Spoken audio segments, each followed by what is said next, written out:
Hello guys, gals, non-binary pals, and waterfowls. It's me, Big Mike, and welcome to my 100th video. To celebrate, I wanted to do something different.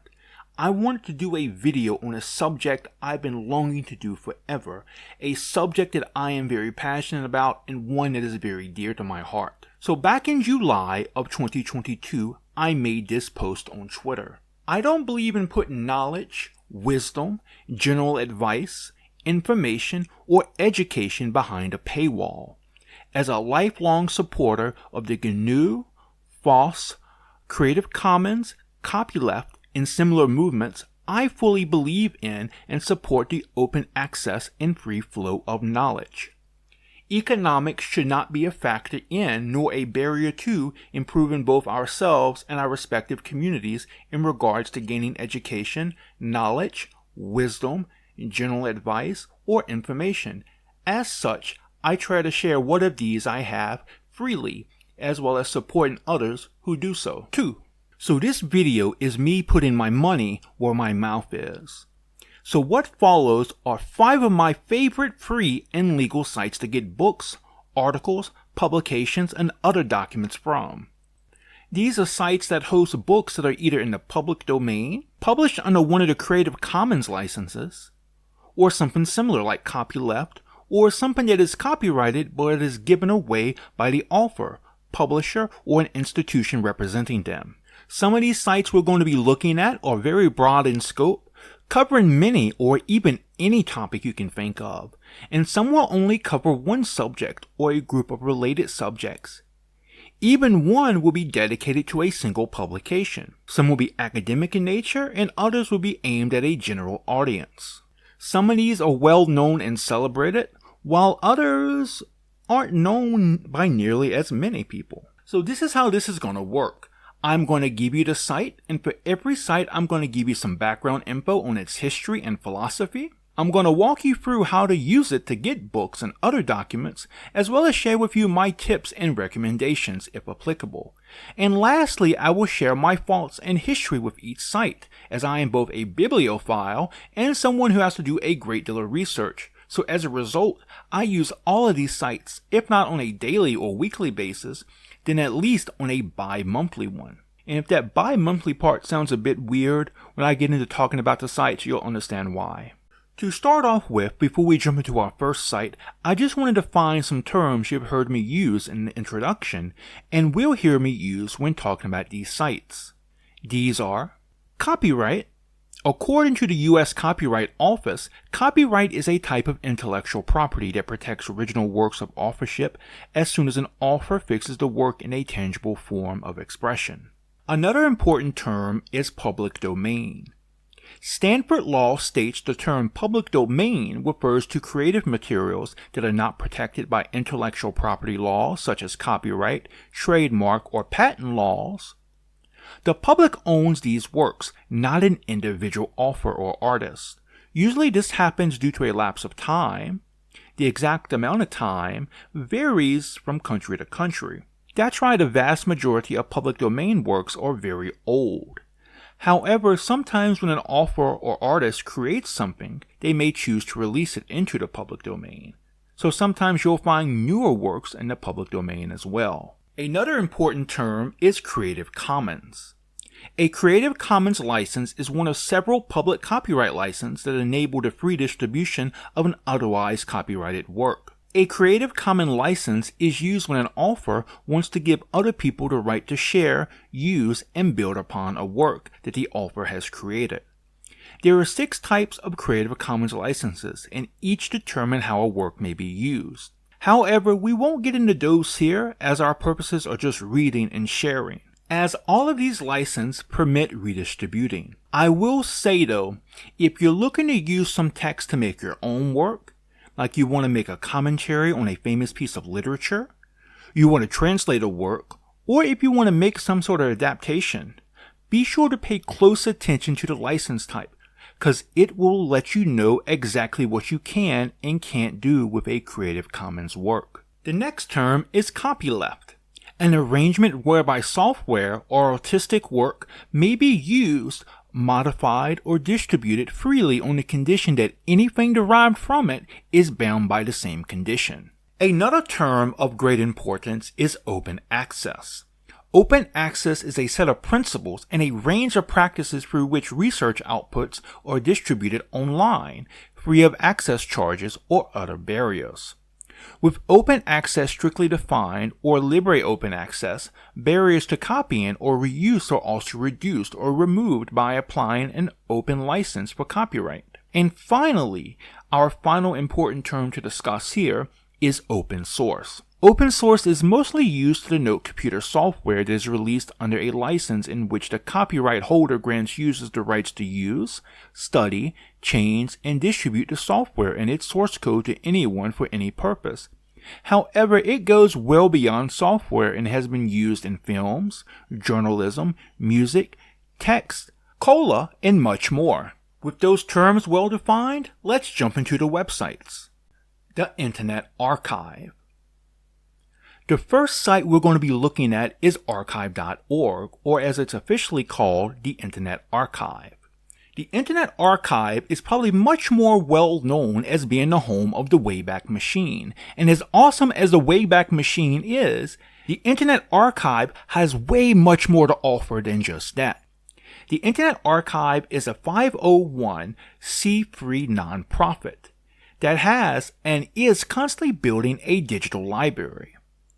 Like a traditional offline library, it's meant to cater to the needs of all people by providing free access to researchers, historians, scholars, people with print disabilities, and the general public. They state, "Our mission is to provide universal access to all knowledge." This library is not just made up of websites and not even just books either, but includes numerous types of cultural artifacts preserved in a digital form. Just to give you an idea of the scope of the library, it includes 835 billion web pages, 44 million books and texts, 15 million audio recordings, including 255,000 live concerts, 10.6 million videos, including 2.6 million television news programs, 4.8 million images, and 1 million software programs. And I'm not sure if it's counted with the software or not, but the Internet Archive also has a massive collection of arcade games it has preserved. At some point in the future, I would love to come back and cover some of these other collections in a future video. However, for now, our focus is books, articles, and other types of literature. There are many people who lack access to either a public or an academic library, and even for people who have access, there is no guarantee it will be adequately stocked. So in order to meet the needs of people, they needed to be able to have digital copies of books. In order to meet this need, in 2005, they started an initiative to digitize books, and at the present day, they scan 4,400 books per day in 20 locations around the world. Books that can be freely distributed, such as those in the public domain or those published under a Creative Commons, copyleft, or open source license, are available for download. The number of books and text that can be downloaded is about 20 million. These files are offered in a variety of formats, including PDF, EPUB, Kindle format, as full text, and DAISY files. That last file type is particularly important, as the Internet Archive states that one of its missions is to serve people who have difficulty interacting with physical books. So most of our digitized books are available to people with print disabilities. How to use it? There are a couple of different ways I use this site. I use it to search for a specific book or an article, to search for the works of an author, or to search for a topic in general. To demonstrate how to do this, let's search for Essays First Series by Ralph Waldo Emerson. Now you see the search results also include some audio results as well. In this particular situation, it's not so bad, but if you're ever in a situation where you need to limit the results because depending on what you're searching for, you can get hundreds or even thousands of hits. You may need to use some filters. This can be done by looking at the left side of the screen.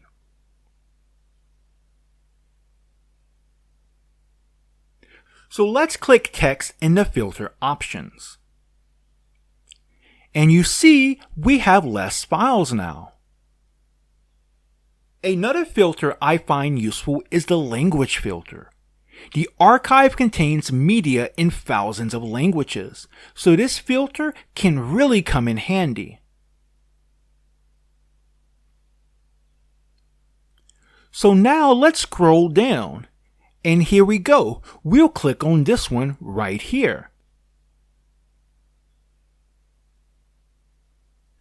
Now when you first open it, you will be greeted by a copy of the book in a viewer. You can read just like that, or you can download one of the files, but we'll get to that in just a moment. In the center of the page, just below the book viewer, you'll see the title, the author, and other info such as the publication date, the publisher, the collection it's from, license type, and more. Now if you look to the right of the screen, you'll notice various file types. Now the exact file types you will see varies depending on the book in question. Some will have more types, perhaps others will have less. The ones I normally use are PDF and full text.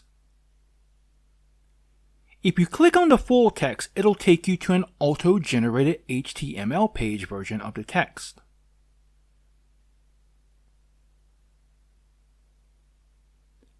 The quality of the full text page is very much going to depend on the quality of the PDF it was generated from. If it's not good, you may get a full text full of symbols or jumbled words, so your results may vary.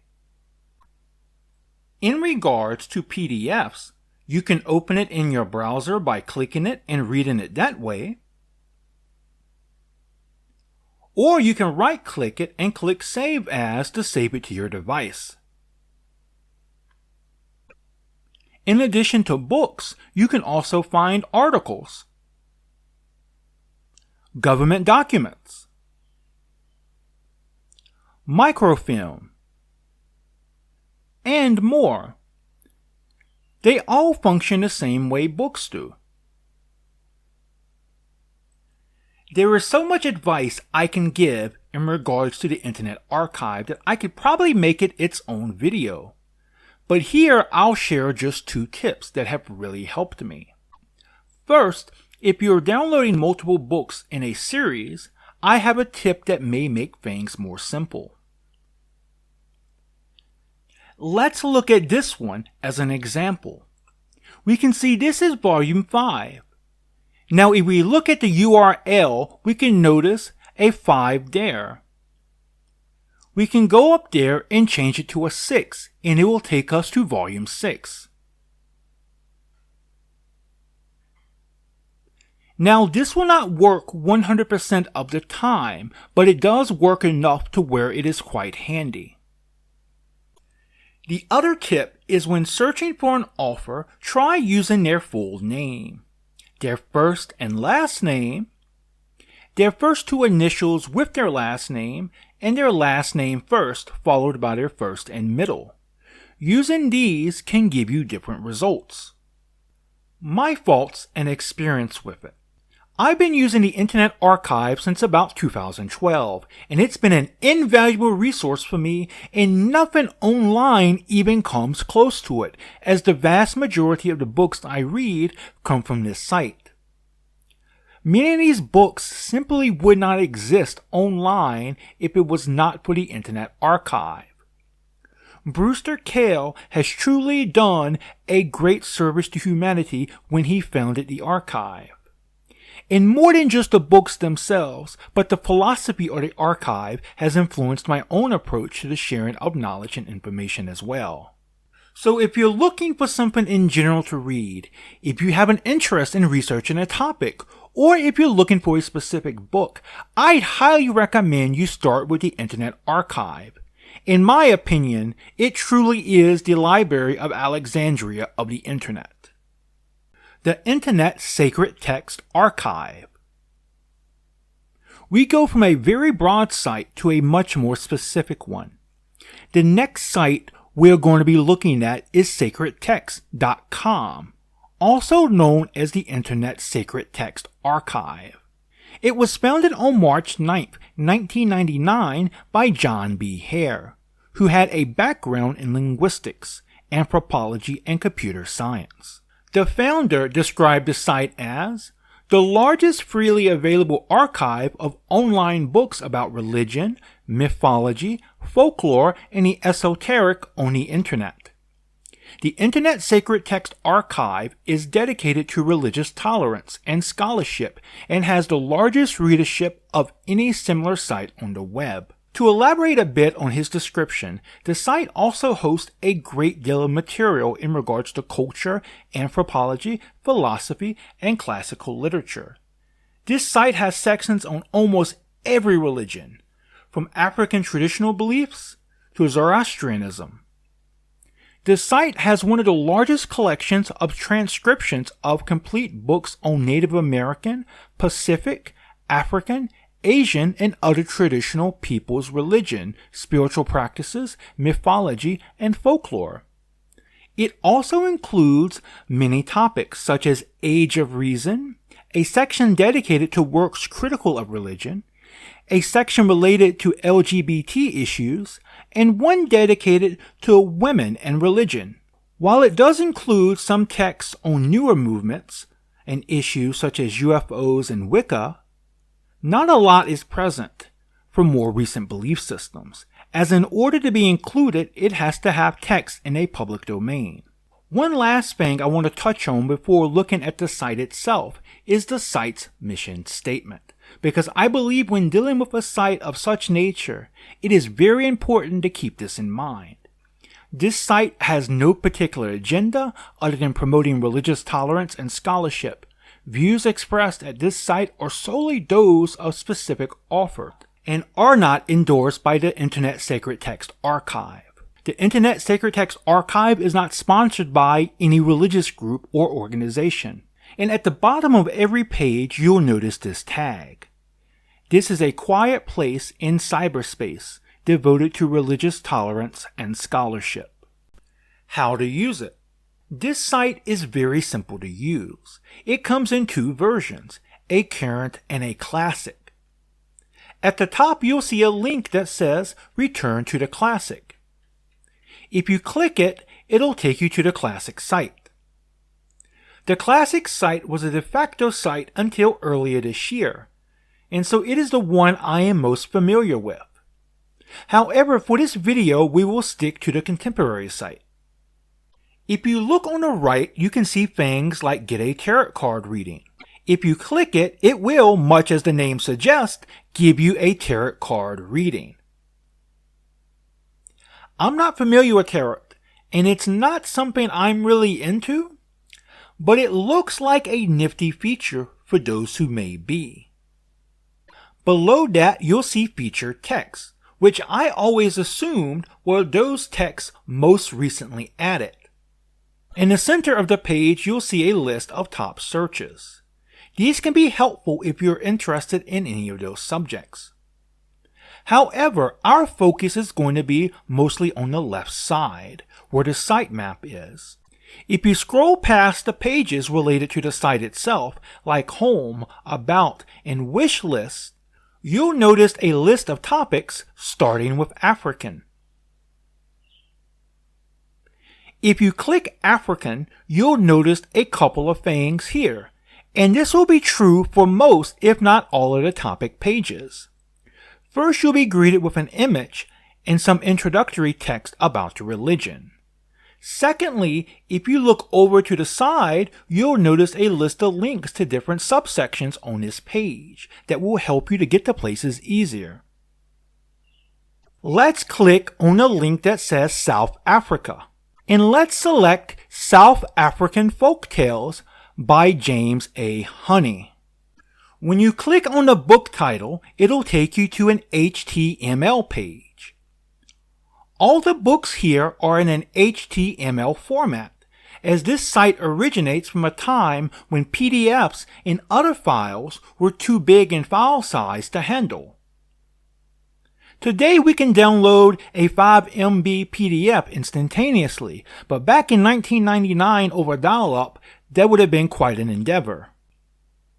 You'll notice every book will have an image, either the image used from the original cover, the image of the author, one of the subject, or one associated with the subject. Many books, but not all, will also contain notes from the inscribers. Here they are written in black. In other books, they are in green font. When they're in black, they are about the contents themselves. When they're in green, they tend to be about some technical aspect of the text or the inscribing process. If you scroll down, you will see each of the parts of the book have links, and these always follow the division in a book's table of contents. Let's click on the monkey's fiddle. And it takes us to that part of the book. In most books on the site, if you look at the top, you'll see a link called Sacred Text. If you click it, it will take you back to the home page. There are a couple of tips I'd recommend here. I'd recommend using the site for when you are looking for either a specific sacred text of a religion, or if you want to read up on or research a specific religion. If you're looking for a specific religious text, sometimes it's given its own link, like the Bible, the Book of Shadows, the I-ching. Other times the text will be found with the religion they are associated with, like you'll find the Qu'ran in the Islam section, the Talmud in the Judaism section, the Vedas in the Hinduism section. Another tip I like to offer is don't neglect the old site. At the top of many of the topic pages, you'll find links to other topics, sometimes on-site and sometimes off-site.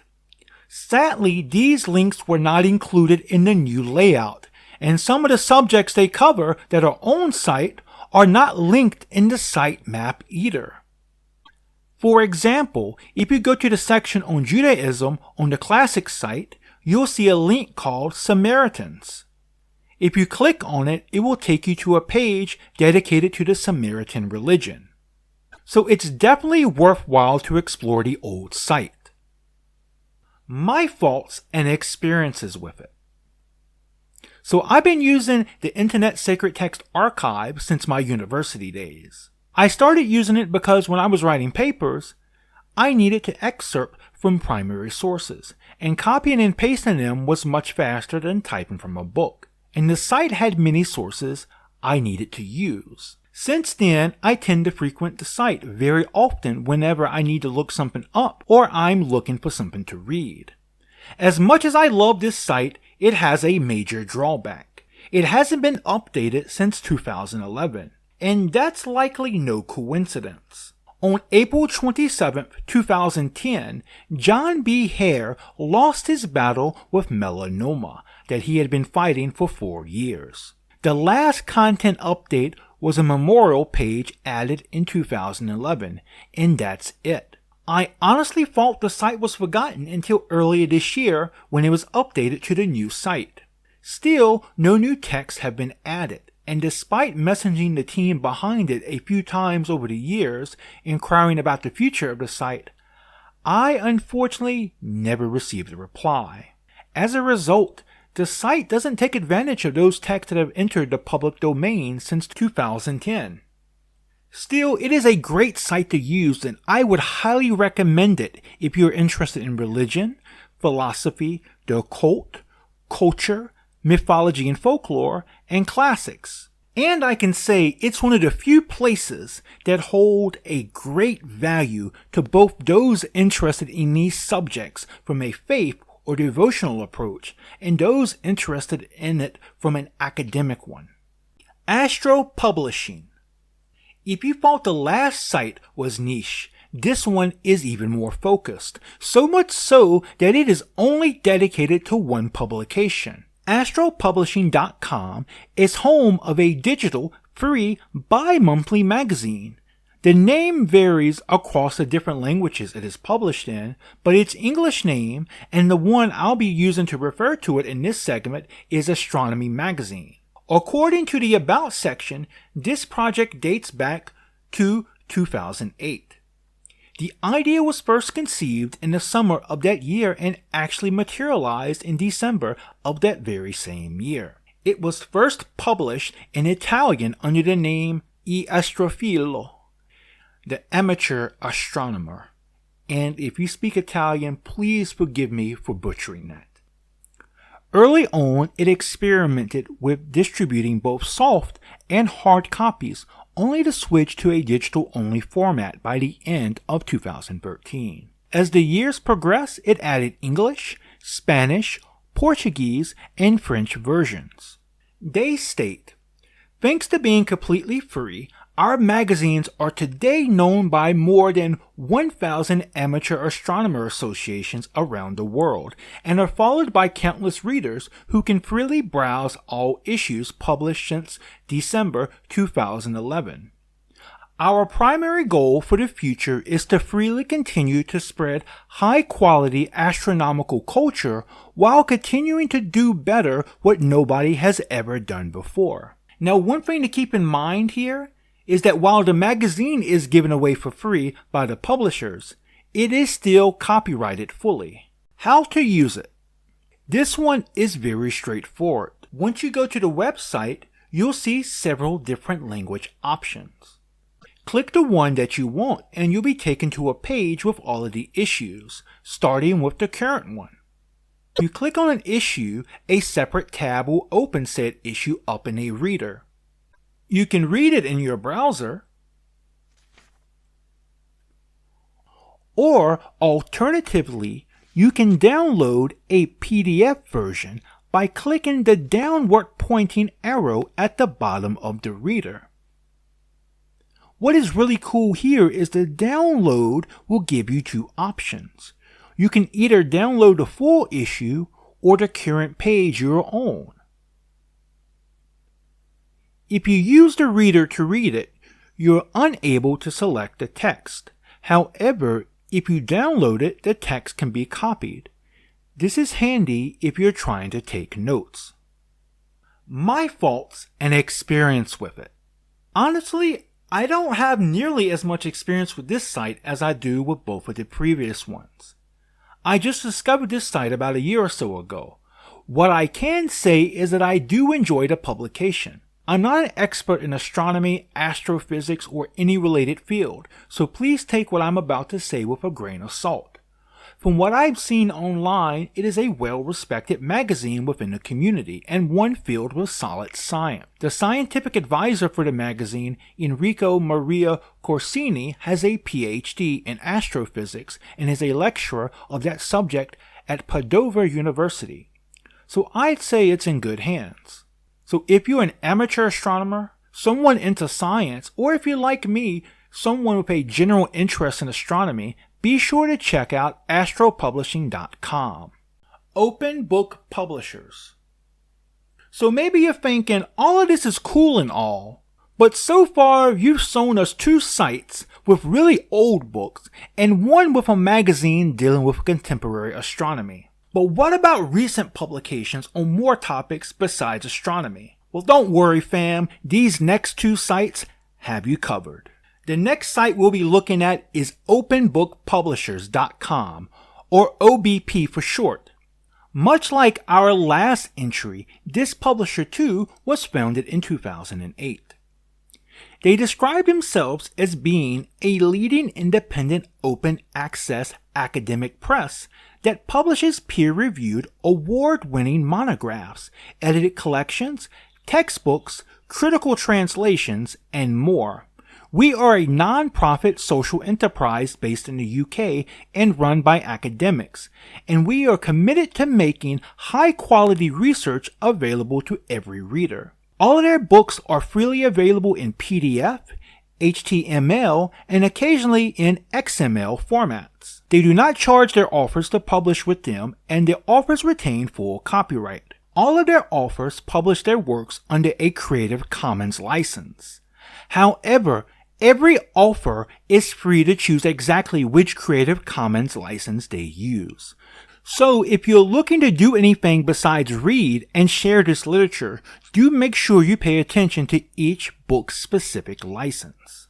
They further state, "We are an influential member of a growing international network of publishers, scholars, librarians, and infrastructure providers who believe that it's time for academic book publishing to become fairer, faster, and more accessible.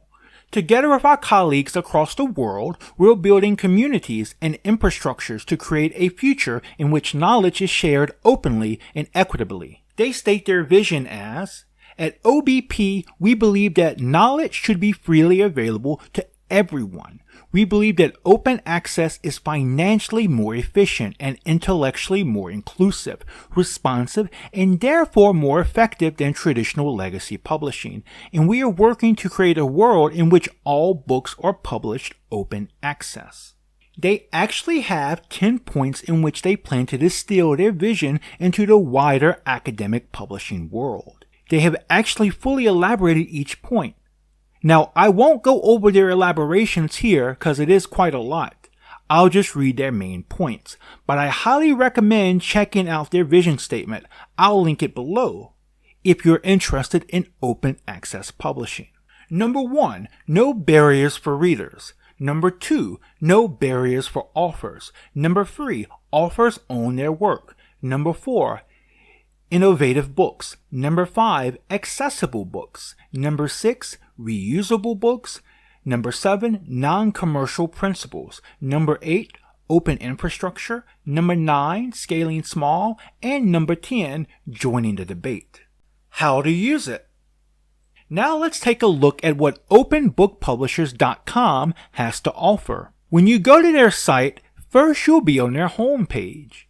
From there, if you click Catalog, you'll be given a series of options, including all books, categories, series, textbooks, and forthcoming. If you click all books or textbooks, you'll be taken directly to list of individual books. If you click categories or series, you'll be taken to pages that will further divide the books into categories or series. And forthcoming does not contain any accessible files just yet, just information on titles that are yet to come. For our demonstration purposes here, let's click on categories and see. If we scroll down the page, we can see it is filled with a diverse array of academic subjects. For our demonstration here, let's click on Asian Studies, and then click on this book, Music and the Making of Modern Japan, Joining the Global Concert. When we open it, we can see the cover, and beneath it, you'll find all sorts of information, including the author, license type, and more. In the center of the page, you'll find a synopsis of the book, followed by metrics, a table of contents, and background information about the author.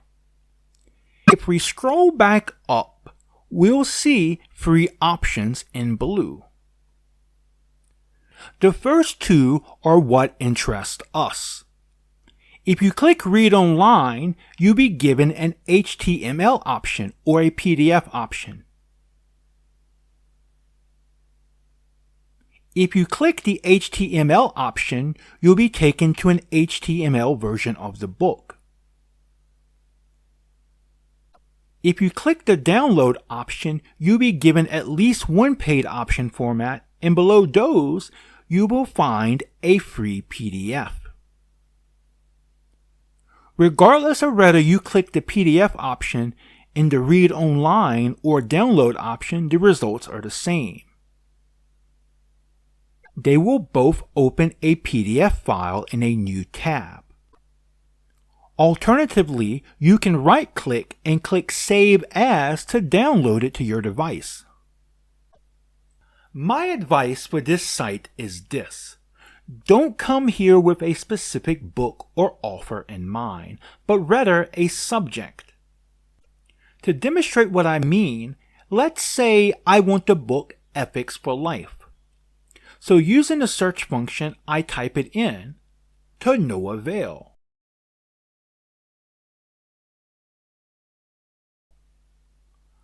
But if I type in ethics, I have some hits. Whenever I use this site, I don't tend to use the search function, but rather I tend to go to the subjects and browse. My faults and experience with it. I've been using this site since 2020 or 2021, and I've been pleased with it, though I always come here either to browse in general or by subject, and never looking for a specific book. I never leave empty-handed. In fact, in the making of this video, I came across so many books I wanted to check out, but I had to remind myself, okay, Michael, you're here to make a video and you can't be distracted. The selection here at openbookpublishers.com may not be as plentiful as on some of the other sites we have looked at, but it does cover numerous subjects, and all the works here are modern, published under a Creative Commons license, and are peer-reviewed. And even more so, besides the offering of books themselves, its very philosophy and its vision of reshaping the book publishing industry alone warrants checking this site out. Academia. The last site we're going to look at is the second most broad in scope and the second largest in size on this list, and that is Academia.edu. It was founded by Richard Price, who came up with the idea when he was completing his doctorate in philosophy at Oxford. He thought it would be a great idea for scholars to be able to create their own home page and upload their papers with just one click of a button. And today, it is the largest site online for scholars and independent researchers to come together and share their work with the world. Academia.edu's mission statement is, to accelerate the world's research. Our goal is to speed up research in every domain, finding a solution to climate change, finding cures for diseases, evolving artificial intelligence. We want to accelerate research in all these fields and in others too. Some of its goals include open access. Academia's goal is to ensure that every paper ever written is on the internet, available for free. 55 million papers have been uploaded to Academia.edu.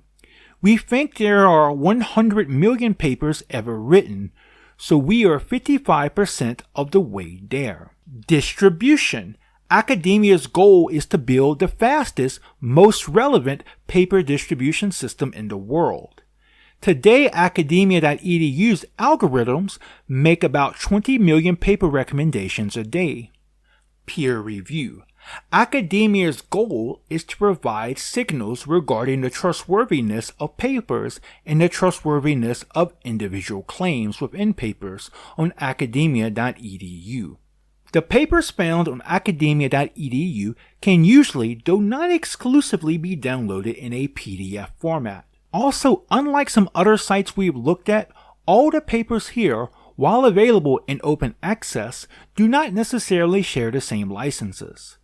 The vast majority of works found here are copyrighted, though sometimes authors here will dedicate their works to the public domain. As a general rule of thumb, treat everything here as copyrighted unless you see something in a particular author's profile or in a particular document that says otherwise. How to use it. The site itself and its core features are free to use, but you will need to sign up for an account in order to access the papers.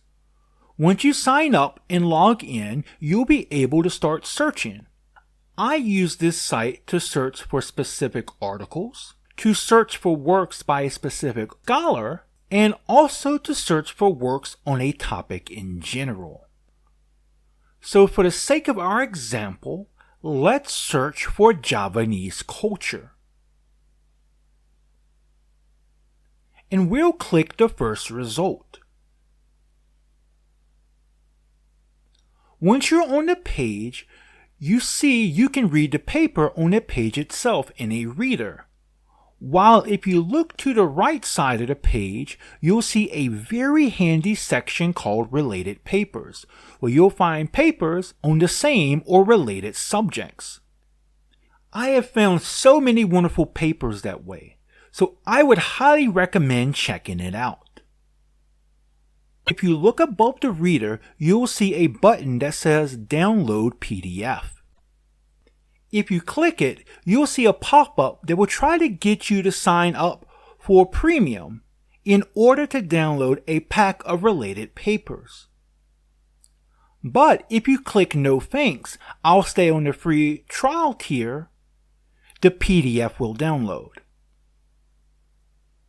For Academia.edu, I have 2 tips I'd like to give. First, when you're searching for papers and are scrolling through your search results, or even if you're scrolling through the recommended papers, you don't have to actually click on the paper to download it. Beneath the title, you will see a little download icon. If you click on it, you will download your paper without having to actually go to that paper's page. The second tip is that while Academia.edu is mostly known for articles, some scholars will actually upload their full books there as well. If you're looking for a modern book, you can try first searching for the title. If that doesn't work, then try searching for each one of the individual authors or editors. And don't just search for one, search for every person involved that was an author or an editor. There have been multiple times when I've been unable to find a book when searching for the title, but was able to find it when searching for one specific author. Now, one thing to keep in mind here is that you also want to make sure the pages on the document have the appropriate amount of pages for a book, like this book, The Construction of Shame in the Hebrew Bible, the Prophetic Contribution does. As sometimes scholars will upload just the cover or the front matter of their book. My faults and experience with it. I've been using Academia.edu for quite a long time, since probably 2016 or 17, and I have found it to be a great resource for not only doing research, but also in staying up to date on developments and latest scholarship in the various academic fields that are of interest to me. That being said, there are 2 minor issues that you may come across when using the site. First, you may find a text that you're searching for has not been uploaded, but the author simply just added the title of the article or book to their profile. It can be a bit annoying. Secondly, Academia.edu will send you emails telling you have been mentioned by a certain scholar in their paper, but you need to subscribe to see this. I'm not sure if this is legit or not, as I have a very, very common name. So you can just ignore those. Now, to be fair, however, I haven't received any of those emails in quite a while, so it may not be something they still do, or they may have stopped sending them to me because I stopped clicking on them. However, despite these minor annoyances, Academia.edu is a very valuable site, both in regards to its academic content and for the broad scope of subjects it covers. If you need to do research, this should be one of your first sites to check out for literature. My final faults. In this video, I wanted to share 5 of my favorite sites for free and legal books. As I mentioned at the start of this video, this is something I feel very passionate about and something I believe could help a lot of people out. Now, I do realize some of these sites are well known, while others not so much. But despite this, I hope that through this video you have found at least one website that you did not know about. And also, I hope that this video instills the idea in you, if you didn't have it before, that your access to knowledge is not limited by your economic situation. There is a world of free resources out there, and please, please, please take advantage of them. And not just for your own use either, but share them with the people you know, the people in your lives. Knowledge and information can change people, can fundamentally give people a new view on life. So please take advantage of this situation. Now, I'll get off my soapbox now. Now, if you enjoyed this video or you found it helpful, please let me know down in the comments. I probably have enough legal and free book websites to do another 2 or 3 videos on at the very least. Also, I have a lot of resources for similar legal and free sites for other kinds of media, like music, videos, pictures, games, and more. And if you've been following my channel for a while, you know I do have a series where I do similar things with games, my freeloader gaming series. So if you'd be interested in seeing more videos like this, please let me know. I want to make these kinds of videos. These are things I'm very passionate about. So if you want to see these kinds of videos, match made in heaven, baby. But just let me know, fam. Now here for this video, I won't include an end slate because I feel like it's already long enough, but I'll just do my normal ending shtick here instead. So I do have a Ko-fi account, and if you would like to make a donation to it, anything I receive for the time being will go towards helping me to get a new, better computer so that I can not only improve my content, but also make different kinds of content as well. Now, if you can't or don't want to make a donation, I completely understand. I love you for the very fact that you are here watching this video. A special thanks to Fran, who does a wonderful job doing my art. A special thanks to all of my friends on Twitter. I wouldn't be here without you all. And a special thanks to all of you for watching this video. Please like this video if you like it. Dislike it if you dislike it. But if you want to be cool about disliking it, please comment below and let me know why you dislike it so I can improve and be a better YouTuber, be a better Big Mike, be a better person. And if you like my content, please subscribe and turn your notifications on. Until next time, fam, remember, just be yourself and you'll be awesome. Peace out!